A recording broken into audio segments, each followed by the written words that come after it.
নমস্কার বন্ধুরা, আজকে আবারও একটি নতুন ভিডিও নিয়ে চলে এসেছি।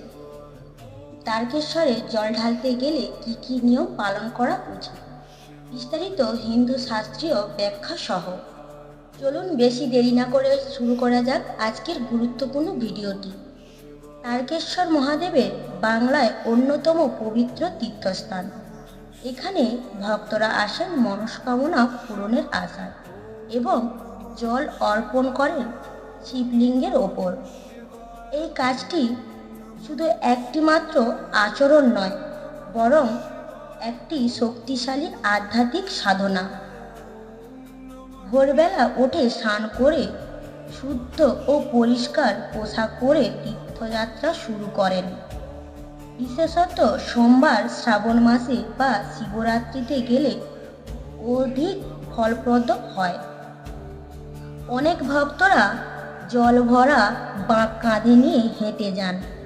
হাঁটার সময় পবিত্রতা রক্ষা করা, অশুদ্ধ ভাষা পরিহার করা ও শিবনাম জপ করা উচিত। নিজেকে শুদ্ধ মনে করে ভক্তি ভরে ভিতরে প্রবেশ করুন। জল ঢালার আগে শিবের ধ্যান করুন। জল ঢালার সময় যা করতে হয়, ওম নমঃ শিবায় জপ করতে করতে জল ঢালুন।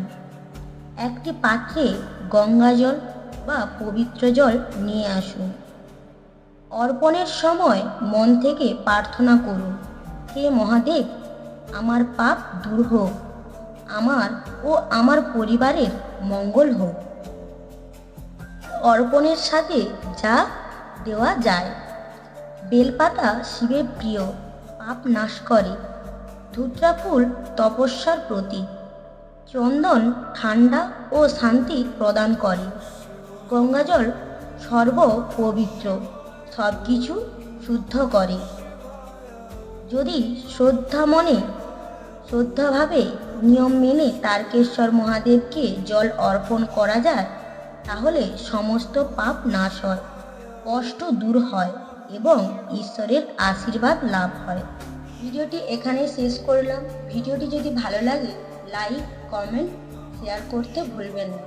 ভিডিওটি থেকে যদি আপনি নতুন হয়ে থাকেন সাবস্ক্রাইব করে পাশে থাকবেন। ভক্তি ভরে বলুন, হর হর মহাদেব।